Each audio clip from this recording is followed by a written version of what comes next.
Hello, welcome to Prajim Technologies. I am Venkat. This is part 23 of SQL Server. In this session, we'll talk about a few more commonly used built-in string functions available in SQL Server. Specifically, we'll talk about left, right, char index, and substring functions. And we'll also look at a real-time example of using these string functions. Now, before continuing with this session, I strongly recommend to watch parts 11 and 22 of this video series.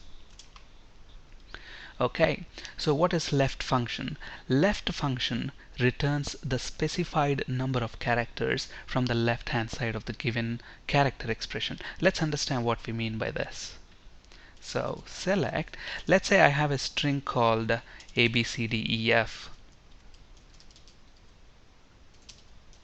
Okay, now what I want to do is I want to retrieve the first three characters from the left hand side of the string. Okay, so I can use the left function for that. Okay, so select left, and if you look at the IntelliSense that is available in SQL Server, it is expecting an expression of type nvar_char. So let's pass this there. Okay, and then the next parameter is the number of characters that you want from the left hand side of this expression. Let's say I want 3 characters, so when we try that we should get ABC. On the other hand, if you want maybe 4 characters, just pass in 4, you should get get D as well. Okay, now so right is the inverse of left. Okay, left function returns the specified number of characters from the left hand side of the given character expression, whereas right returns the specified number of characters from the right hand side of the given character expression. Okay, so if you want, let's say, DEF, okay, then all you do is instead of left you will say right, and from the right side, let's say I want only 3 characters, so you get the last 3 characters, which is DEF. So we get that. Okay, so those are left and right functions in SQL Server. Now another very useful function in SQL Server is the char index function. At first it may sound a little complicated to use that, but it's pretty simple. Okay, if you look at this function, it has got 3 parameters. Okay, the expression to find, expression to search, and start location. Let's look at an example which makes it clear. Now let's say I have an email address, something like this. Maybe Sarah at aaa.com. So aaa.com is the domain. Now let's say within this email I want to find the index of this @ symbol. How do I do that? I can make use of the char index function. Okay, so select, I can use the char index function, and if you look at the char index function, it expects 3 parameters. The first parameter is the expression that you want to search for. It could be a string or a character. Now in our case it's a character. We want to search the @ symbol, so I want to search the @ symbol. And then the next parameter is another expression of type var_char. This is nothing but the expression which you want to search. So I want to search for this @ symbol. I want to find the index of this @ symbol within this given expression. Okay, and then the third optional parameter is the starting position. So if you look at that, the third parameter is the start location. Now do you want to start at the beginning of this expression or somewhere in between? Okay, now let's assume that you have maybe 2 or 3 @ symbols in that given expression and you want to find the last one. Okay, so in those circumstances you can use the starting position. Okay, so let's say in our case the starting position is 1, and that's optional. If you don't specify that parameter, it's going to anyway start at position 1 of the string. So now when we execute this, we should get the index of the @ symbol, which is 5. So if you look at this 1, 2, 3, 4, 5, so the index of the @ symbol is at the 5th location. Okay, so we get the index of that letter. So char index is basically used to return the starting position of the specified expression in a character string. And keep in mind, start location is optional. Alright, now another very useful function is substring. As the name itself says, substring. I want a part of the string. So substring basically returns part of the string from the given expression. Now look at this. If you want a part of a string from the given string, then obviously you will have to tell, okay, the string itself from which you want that part, and then where you want to start and how many characters you want. Okay, so those are the three parameters here: the actual expression, where do you want to start, and how many characters you want. Okay, let's see that in action. Now let's say if you look at this you know email address sarah.com, what I want is I want only the domain part. Okay, here the domain is aaa.com. I want just the domain part. How do I do that? I can use substring. Okay, so select, I can say substring of the expression. The expression is nothing but this email, and then you want to specify the starting position. The starting position is 1 2 3 4 5. Okay, so you don't want anything until here. You want starting at position 6. So I want starting at position 6, and then how many characters? 3 4 5 6 7 characters. So 7. So what is this going to do? This is going to give us that substring from this entire email. So when we execute this, we should get only the domain part. Okay, so these two functions are extensively used, char index and substrings, especially when you want to manipulate strings. So substring function returns substring part from the given expression. Okay, now if you look at the way we have used this function, we have hard coded these values. At which position do you want to start and how many characters do you want. Now if you remember, we want to start at, I mean, how did you say that we want to start at position 6? Because the at symbol starts there. We have counted that, and then we specified, okay, after the at symbol position, from that position onwards, we want the substring. Okay, but this is a little dangerous. Let's assume an email address is of like something like maybe Pam, which is only 3 characters, pam at bbb.com. So if you look at this email address, it has got only 4 records. Now if I pass this email address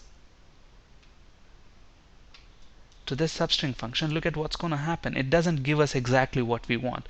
We only got bb.com. It knocked off one letter. That's because you want to start, you want the substring from 1 2 3 4 from the 5th location.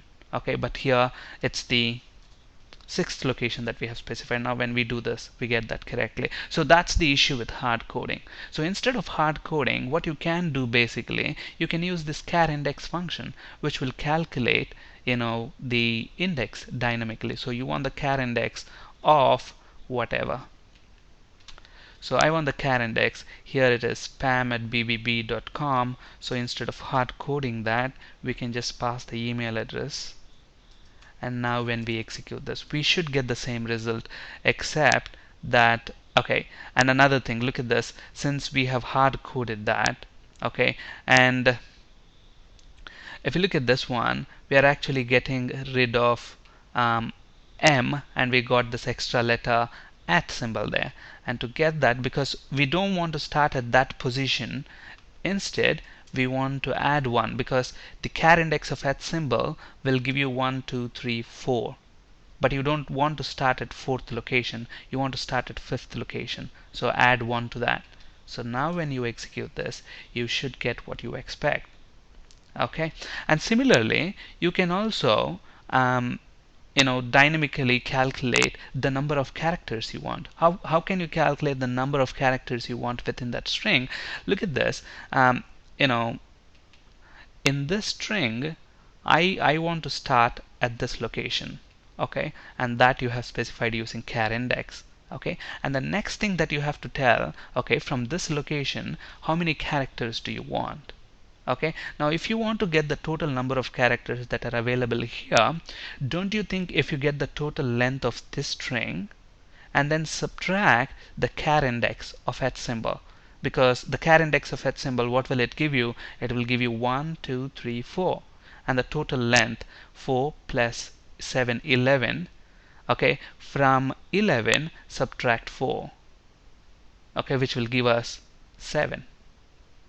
So we can say, okay, I want the char index of this one, which will give us the char index of this symbol, and I want the total length of the string. So if you want the total length of the string, what you can do, you can use length function, and we have spoken about this in the previous session. So length function of what is that? Of the email.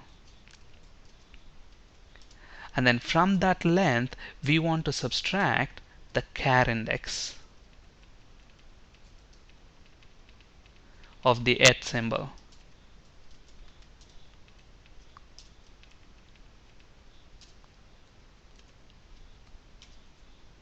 Okay, so now if we execute this, now we don't have those values hard coded. Now this select statement should work with any emails. Look at that, we get the exact same output. Now at the beginning it may sound a little complex, okay, there are a lot of function calls here, and it sounds a lot of confusing, but trust me, it's very simple if you understand how char index, substring, and length function works. It's just that instead of hard coding the values, we are calling one function inside another function. Okay, now this forms the basis for this simple real-time example that we have. Let's say I have our employees like this, the first name, last name, and their email, and I want the total by domain. Okay, for example, in gmail.com, how many users are there with gmail.com domain, how many users are there with aol.com. Okay, I want to find that, and to do that we use exactly the same logic that we have done here, but instead of hard coding the email address like this, we will be passing in the email column from our table. Okay, so let's see how to do that. So when we execute this query, we have all the employees here. All we want is an output like this. Okay, total email domain and the total count. Alright, so what do we want? In our output, we want the email domain first. So select. So we want the email column in the output. But we don't want the complete email. We just want the domain part. Okay, and remember, to get the domain part, we have already written this substring function. So this will give you the domain part. So copy that. But then wherever you have hard coded this email, we want to pass in the name of the column. It's as simple as that. So email column, pass it there.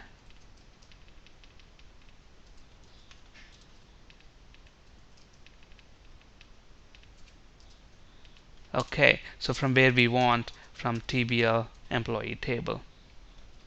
Okay, so when we execute that, we should get all the domains, and you want to give a meaningful name for that as email domain maybe.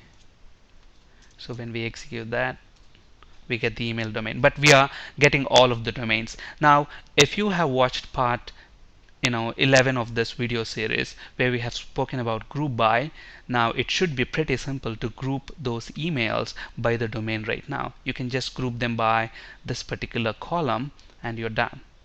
So the next thing that we want is the count of employees. Count of maybe email as total. And then since you are using count aggregate function, you want to use group by. So I want to group by this expression.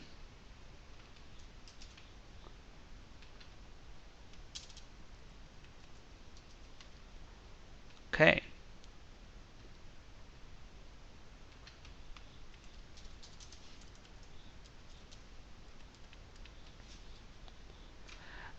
Invalid column name, count of email.